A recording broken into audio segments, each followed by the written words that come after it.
I remember looking back on my own time there, starting off when Liverpool were the bee's knees. They were a fantastic club, winning the European Cup 4 times and all that. But then it took them 31 years to win the league again. We are now in the same situation. It could be 10 years, it could be 11 years because of that cycle. It has to be thought out carefully, and we have to make sure the recruitment is going better than what it was. When Sir Alex Ferguson says it might take 10, maybe even 11 years for Manchester United to win the Premier League again, you have to stop and listen. This isn't some nostalgic old timer reminiscing about the good old days. This is a warning from someone who knows exactly what it takes to stay at the top. He understands football more than me, especially English football. I think we are not take that long to win a league. Think about it. Since Ferguson left in 2013, United have gone through 10 different managers and caretakers. They've thrown over £2 billion at the transfer market, and yet they still can't put together a squad that lasts longer than a couple of seasons before everything gets ripped up and started over again. Talk about a lot of players nowadays that they speak and they go against the clubs and everything happened because they feel entitlement. New playing styles, new faces, new visions, but the results? Pretty much the same. It's just been one rebuild after another, never actually getting anywhere near the top. The club that used to be the benchmark for success has become the poster child for chaos. Every couple of years, there's another tactical revolution, another batch of expensive players who end up being unsellable, another manager brought in to clean up someone else's mess, only to get sacked before his ideas even have time to breathe. Meanwhile, their rivals, they've been quietly building something that actually lasts. United have just been chasing quick fixes. Ferguson saw this coming years ago. He warned people that once you let standards slip at a club like United, getting back isn't a quick fix, it's a generational project. So this isn't really about blaming one manager, or one set of executives, or even one disastrous season. This is about understanding why Manchester United look like they're perpetually rebuilding, and what would actually need to change to make sure Ferguson's 10-year timeline doesn't come true. Because if he's right about this, and let's be honest, he usually is, then the real question isn't when United will win the league again, it's whether they're even heading in the right direction at all. When Sir Alex Ferguson talked about cycles, he wasn't being pessimistic or doom-mongering. He was just telling it like it is, especially for clubs as massive as Manchester United. Here's the thing about football at the highest level. Nothing lasts forever. Players get older, standards start to drop, your rivals figure you out and catch up. The best clubs in the world don't somehow avoid this reality. They just handle it better than everyone else. And Ferguson? He understood this better than pretty much anyone. Over his 26 years at United, he rebuilt championship-winning teams at least 4 times. There was the early 90s squad that broke the title drought, the treble winners, the Rooney-Ronaldo generation, and then that final transition from 2008 to 2013. The key difference, every single rebuild happened within a club that had its foundations rock solid. So when Ferguson says United are now stuck in a cycle that could last 10 or 11 years, he's talking about what happens when those foundations crumble. A normal, healthy cycle has pretty clear stages: decline, reset, rebuild, contention, dominance. United started declining around 2012 to 2013, but instead of moving smoothly through reset and into rebuild mode, they've been spinning their wheels in the same spot for over a decade. That's what Ferguson is warning us about. He mentioned Liverpool on purpose. They last won the league in 1990 and didn't get back to the top until 2020, 30 years. Not because they weren't a huge club, not because they didn't have money to spend, but because they kept messing up their rebuilds.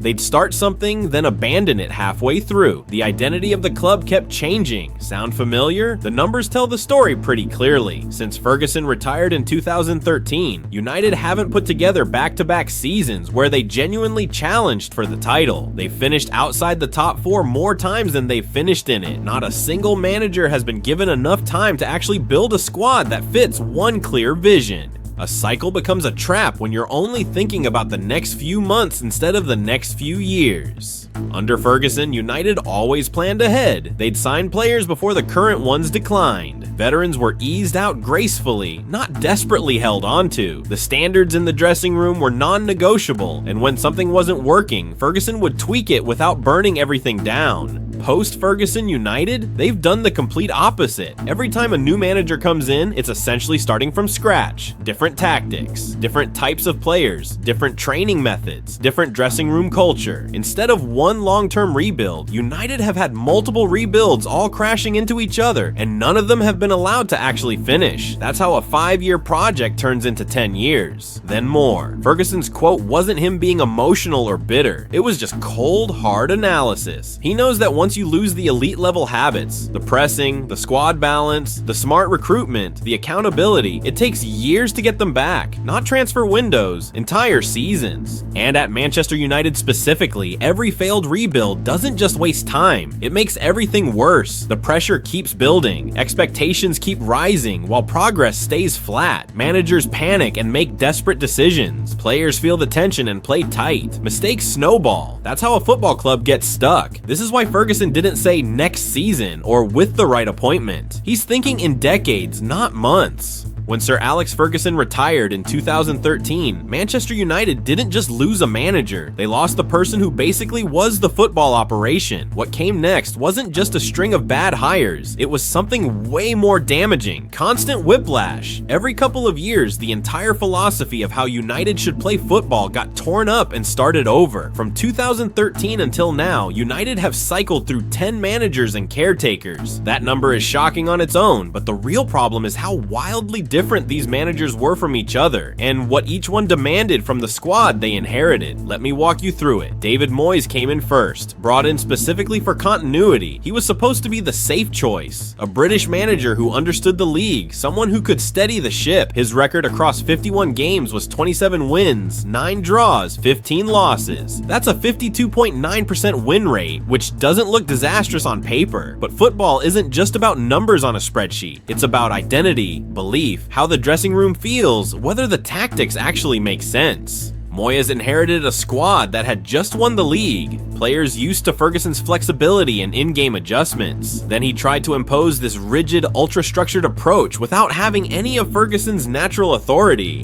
The tactics became predictable, almost painfully so. United became known for pumping crosses into the box, lots of them. There was that infamous Fulham match where they attempted 81 crosses, which people still talk about as a Premier League record, and basically became shorthand for how lost that team looked. It wasn't just that Moyes lost games, it's that he lost the dressing room. Standards that had been non-negotiable for decades started slipping publicly. Defeats at Old Trafford that simply didn't happen under Ferguson suddenly became regular occurrences. The aura was gone. This is where the carousel actually starts. The first manager isn't just judged on results, but on whether he can carry the weight of the club. Moyes couldn't. Ryan Giggs stepped in as caretaker for the final 4 league games. 2 wins, a draw, and a loss. It was never meant to be long-term. It was just United trying to stop the bleeding. But even that mattered because it reinforced this new reality. United were now operating in short patches and emergency fixes, something Ferguson's era almost never needed. Then came Louis van Gaal and everything changed again. Complete philosophical pivot. Van Gaal managed 103 games with a 52.4% win rate and won the FA Cup in 2016. But more importantly, he tried to completely overhaul how United played. He wanted positional discipline, controlled possession, rehearsed build-up patterns, often at the expense of any kind of spontaneity or flair. He even rolled out a 3-5-2 in preseason, deliberately moving away from what fans were used to seeing. Think about what's happening here. Moyes had leaned into direct play and crossing.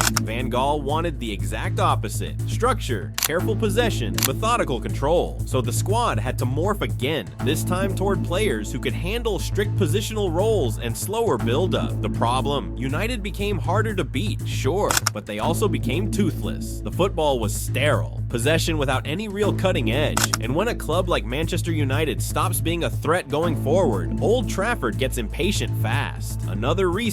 Jose Mourinho arrived next. The third major philosophical shift in just a few years. Less about ideology, more about getting results however you can. Mourinho's record was actually solid. 144 games, 84 wins, win rate of 58.3%. That's higher than both Moyes and Van Gaal, and honestly not far off Ferguson's own numbers. He won the EFL Cup and Europa League in his first season, plus a Community Shield. He's actually the last United manager from that era to win a European trophy. story. His second season was even better. United finished second with 81 points in 2017/18. For a moment, it genuinely looked like United might skip the whole messy rebuild phase and just muscle their way back to the top through sheer force of will. But here's the catch with Mourinho's approach. It often demands immediate results with experienced, ready-made players and a dressing room built on tension and high standards. It can work brilliantly in the short term, but it often leaves the club with expensive pieces that don't fit the next manager's puzzle. So United changed again. From Van Gaal's positional chess game to Mourinho's pragmatic reactive setup built around solid defending and big game management. When that relationship eventually soured, United didn't just need a few tweaks. They needed another complete rebuild. Reset again. Ole Gunnar Solskjaer came in to repair the culture and bring back what people kept calling United DNA. Attacking football, youth development, positivity in the dressing room.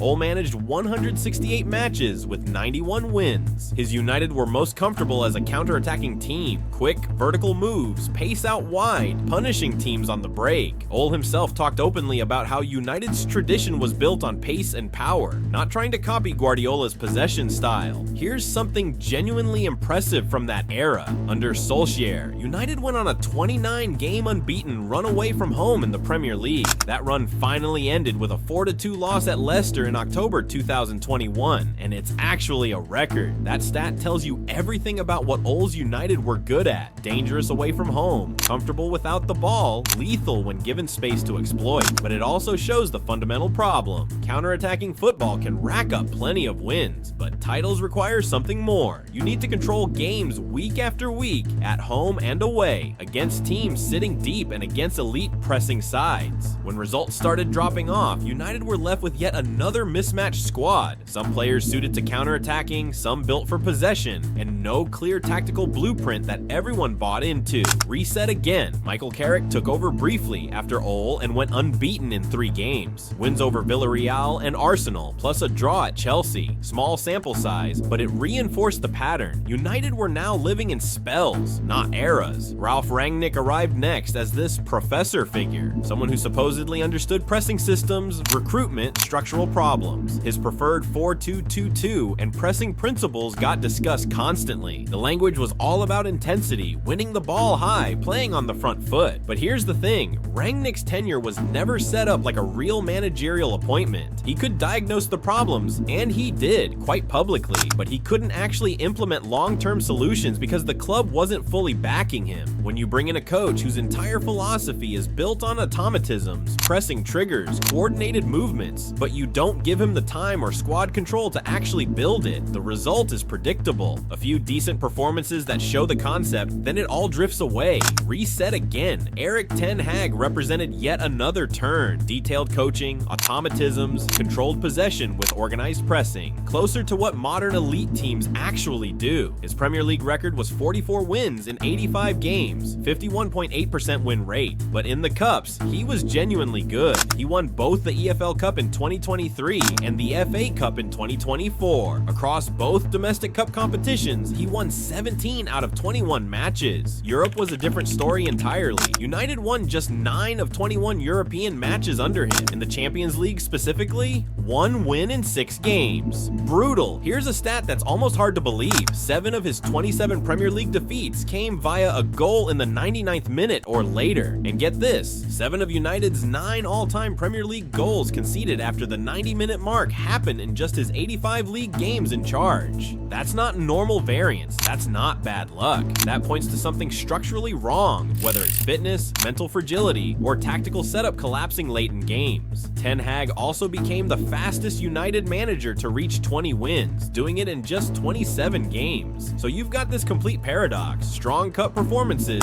actual silverware, tactical structure at times, but extreme volatility, European failure, and games falling apart in the final minutes. When that kind of era ends, you're not just replacing a manager, you're inheriting a squad trained to play very specific ways, and you're asking them to change all over again. Reset again. Ruud van Nistelrooy had a brief interim spell after Ten Hag, 3 wins and a draw in 4 matches, including United's first European win in over a year. Again, it's not about whether he did well or poorly, it's the pattern. United constantly operating in emergency mode, always rebooting. Then came Ruben Amorim with his clear tactical stamp, 3-4-3. High structure, heavy reliance on wingbacks, compact spacing, coordinated pressing. But according to reports around when he was eventually let go, his time became defined by tactical stubbornness and clashes with the people above him. His overall win rate was reportedly around 38%. His Premier League record by the end was 15 wins, 13 draws, 19 defeats. United apparently finished 15th in his first season and lost the Europa League final to Tottenham. Whether you blame the tactics, the recruitment, or the boardroom mess, the headline is the same.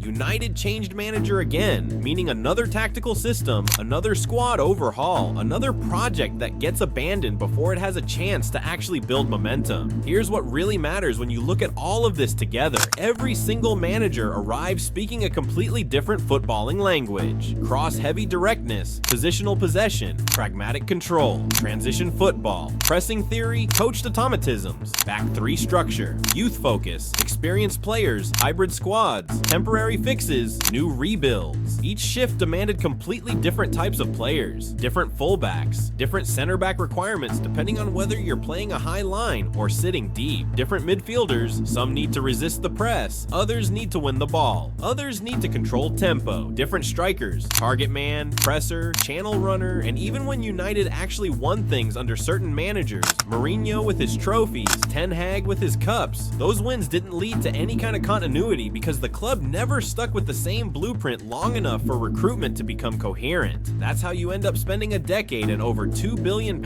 and still look like a team assembled by 5 different departments who've never actually met each other. This is what Ferguson meant by cycles. Not just bad managers, not just bad luck, but a club that keeps restarting the process before the process has time to actually compound and build into something sustainable. Elite clubs shorten cycles by protecting their identity and structure across managerial changes. United have stretched theirs out by changing everything repeatedly. That's how 10 years just disappear. And that's why Ferguson's warning wasn't him being dramatic, it was just math. When people talk about Manchester United's decline, they usually focus on the managers, but if you really drill down to what's gone wrong, the real damage is somewhere else entirely. Recruitment without any clear identity. This is where Sir Alex Ferguson's warning about needing a decade starts to make complete sense. Managers come and go. That's just football, but squads, they don't reset overnight. And when your recruitment has no consistent philosophy behind it, every new manager walks into a situation they didn't create and can't fix quickly, no matter how good they are. Since 2013, Manchester United have spent over £2 billion on permanent transfers alone. That puts them among the biggest spenders in world football over the past decade. Yet despite throwing all that money around, United haven't built a single squad that made it through more than one manager's tenure without needing another overhaul. That's not bad luck, that's a fundamental design failure. There's been no consistent plan. Elite clubs recruit to a clear model, a vision of how they want to play that stays stable even when managers change. United, they've just recruited to whatever the current moment demanded.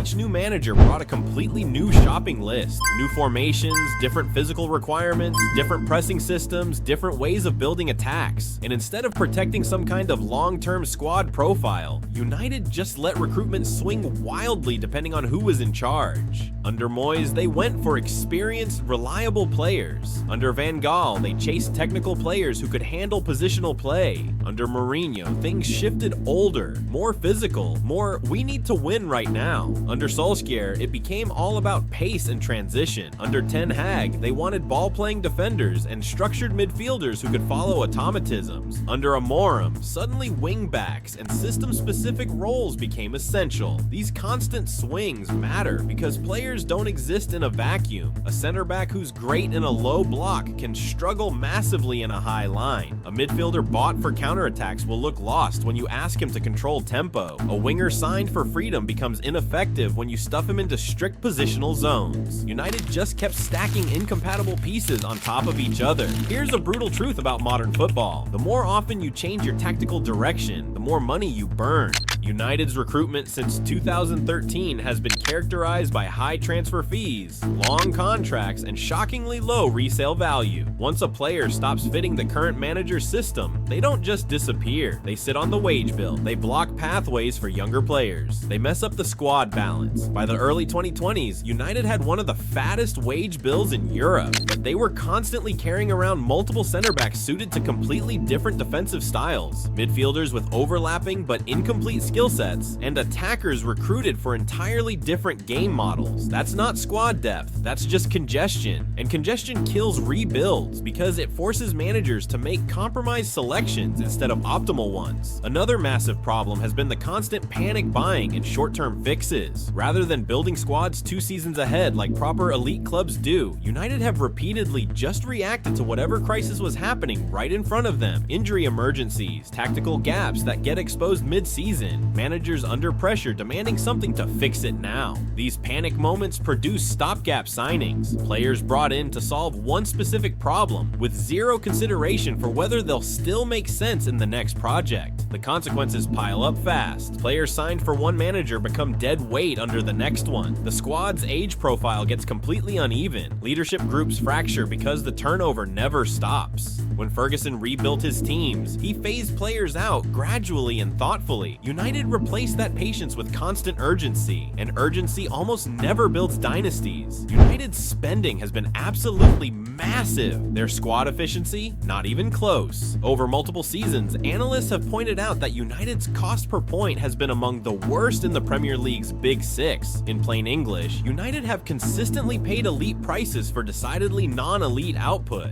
Why? Because recruitment hasn't been optimized around the things that actually matter. Tactical continuity, signing players at the right point in their careers, clear role definition. Instead, signings have too often been judged on reputation, availability, or whatever gap needs filling this week. That's how you end up with squads that look incredible on paper, but completely disjointed on the pitch. One of Ferguson's greatest strengths was his ability to see things coming. He didn't replace players after they'd already declined. He replaced them before the decline became obvious to everyone else. That allowed United to transition smoothly without everything collapsing. Post-2013 United have done the exact opposite. Key positions have been addressed way too late. Midfield control declined for ages before replacements arrived. Defensive leaders aged out without any clear succession plan. Attacking balance shifted randomly from season to season, and when replacements finally did come, they were walking into unstable environments, working under managers who were already fighting for their jobs. That's not a platform for player development. That's a pressure cooker where nobody can breathe. This is the part Ferguson understands instinctively, probably better than almost anyone. A rebuild isn't just about buying new players, it's about clearing out the old ones. Financially, tactically, culturally, United's complete inability to move players on efficiently, maintain any kind of consistent squad profile, or protect recruitment from constant managerial turnover has meant that every rebuild just overlaps with the previous one. So instead of the normal cycle, decline, rebuild, compete, United keep experiencing this endless loop. Decline, rebuild, compete, partial rebuild, tactical clash with the new manager, reset everything, another partial rebuild, repeat. Each time that loop repeats, it adds more years to the clock. This is why Ferguson didn't say 5 years. This is why he didn't point the finger at one manager or one executive. This is why he spoke in terms of a decade or more. Because until recruitment becomes driven by a clear identity rather than just reactions to the latest crisis, Manchester United aren't shortening this cycle. They're just feeding it over and over again. So when Ferguson says 10 or 11 years, he isn't predicting failure. He's describing conditions. That timeline shortens only with clear structure above the manager, identity-led recruitment, balanced squad profiles, coaching stability, consistent elite standards. It stretches further if United keep restarting instead of building. Ferguson's warning wasn't nostalgia, it was instruction. The question now isn't whether he was right, it's what Manchester United choose to fix first.